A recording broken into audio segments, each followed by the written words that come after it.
Video like जरूर कर लीजिए और ऐसे वीडियो लगातार फ्री में पाने के लिए चैनल को तुरंत सब्सक्राइब कर लीजिए और बेल आइकन को जरूर टैप कर लीजिए ताकि आगे भी सारे वीडियो आपको मिलते रहे। यूट्यूब में फॉलो करते हैं तो प्लीज ये वाला फ्री टेलीग्राम चैनल जरूर ज्वाइन कर लीजिएगा। सारे नोटिफिकेशन सारे अपडेट यहीं पे आते हैं, ध्यान रखिएगा। सारे क्वेश्चन अटेम्प्ट करिए और स्कोर अपना तुरंत कमेंट करके बताइए कितने सही हो रहे हैं कितने गलत हो रहे हैं, जल्दी से कमेंट करके बताइए।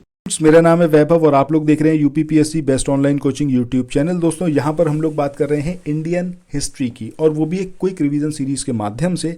ये जो होम रूल लीग आंदोलन है इसके बारे में सब कुछ पढ़ेंगे, एक एक पॉइंट जो एग्जामिनेशन में पूछा जाता है। सो इस छोटे से वीडियो के माध्यम से आप सारी चीज़ें कवर अप कर सकते हो। आओ शुरू करते हैं। पहले यहाँ पर बात करते हैं भारत में जो होम रूल लीग आंदोलन है इसको किसने प्रारंभ किया, तो वो नाम है एनी बेसेंट का। इनके द्वारा भारत में होम रूल लीग आंदोलन स्टार्ट किया गया था। लेकिन अगर हम बात करें होम रूल लीग की स्थापना की, तो वो सबसे पहले किसने करी थी, वो करी थी तिलक ने। कब करी थी, अप्रैल 1916 में। सो ये दोनों ही पॉइंट यहाँ पर आपको याद रखने हैं, ठीक है। अच्छा, अगर आपको पीडीएफ चाहिए स्टडी फॉर सिविल सर्विसेज के ऑफिशियल कॉन्टैक्ट नंबर्स जो कि डिस्क्रिप्शन बॉक्स में गिवन है, वहाँ पर जाकर आप उनसे बात कर सकते हैं, ठीक है। सो तिलक की होम रूल लीग की बात करें, तिलक ने अप्रैल 1916 में इसकी स्थापना की थी। इसकी शाखाएं महाराष्ट्र, कर्नाटक, मध्य प्रांत, बरार यहाँ पर खोली गई, ठीक है। सो ये पर्टिकुलरली आपको याद रखना है कि महाराष्ट्र, कर्नाटक, मध्य प्रांत और बरार में तिलक के द्वारा जो होम रूल लीग को स्थापित किया गया था उसकी शाखाएं खोली गई थी। इसे 6 शाखाओं में संगठित किया गया। तिलक ने मराठा और केसरी के माध्यम से अपनी लीग का प्रचार किया, यानी कि तिलक ने जो होम रूल लीग को स्थापित किया था उसको एडवर्टाइज करना था। तो आगे चले, नेक्स्ट क्वेश्चन को देखें। इससे पहले कुछ एक इन्फॉर्मेशन है आप लोगों के लिए जो बहुत इंपॉर्टेंट है। अगर आप लोग उत्तर प्रदेश पीसीएस की तैयारी कर रहे हैं, आप आरओ की तैयारी करना चाहते हैं, बीईओ की तैयारी करना चाहते हैं, इन तीनों एग्जाम की अगर आप तैयारी करना चाहते हैं तो स्टडी फॉर सिविल सर्विसेज के कोर्सेज को आप ज्वाइन कर सकते हैं कंप्लीट तैयारी के लिए। ये वन स्टॉप डेस्टिनेशन है, यहाँ पर आपको सब कुछ मिलेगा, जिसमें स्टडी मटेरियल रहेगा, टेस्ट सीरीज रहेंगी, पेड क्विज रहेंगी, सब कुछ आपको एक ही जगह पर मिलेगा।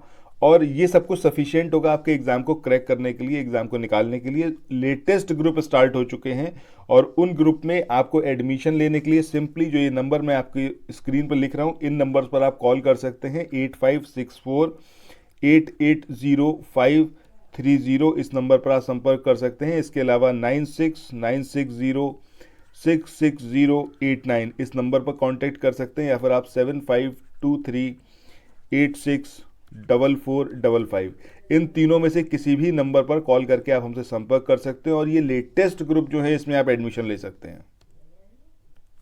सो इसके लिए जो इनका मराठा और केसरी जो पत्र थे इसके माध्यम से इसका प्रचार प्रसार किया गया। तिलक द्वारा स्थापित होम रूल लीग के प्रथम अध्यक्ष ये कौन थे, जोसेफ बैप्टिस्टा। और सचिव की बात करें तो ये कौन थे, आपके NC Kelkar. This is very very very important. इस पर्टिकुलर पॉइंट को आप ज़रूर याद रखिए, एग्जामिनेशन में सेवरल टाइम्स आ चुका है और फिर आने की पॉसिबिलिटी पूरी है। इसके बाद आगे बात करें एनी बेसेंट की होम रूल लीग की। सो एनी बेसेंट ने सितंबर 1916 में मद्रास में इसको स्थापित किया। शेष भारत में इसकी लगभग 200 शाखाएं खोली गईं अप्रॉक्सीमेट, ठीक है। कालांतर में कई अन्य नेता होम रूल लीग के आंदोलन से जुड़ गए, जिनमें नरमपंथी कांग्रेसी भी शामिल थे। एनी बेसेंट ने कॉमनवेल्थ और न्यू इंडिया इसके माध्यम से अपनी लीग का प्रचार किया था। एनी बेसेंट द्वारा स्थापित होम रूल लीग के प्रथम अध्यक्ष और सचिव ये कौन थे, आपके जॉर्ज अरुंडेले थे, ठीक है। इनका नाम ज़रूर याद रखना है, जॉर्ज अरुंडेले। इनके अलावा इस संगठन का जो कार्य था वो BW वाडिया, CP रामास्वामी अयंगर इनके द्वारा संभाला जाता था। तो ये 3 नाम, अरुंडेले, इसके अलावा BW वाडिया और CP रामास्वामी अयंगर, इनके नाम याद रखने हैं।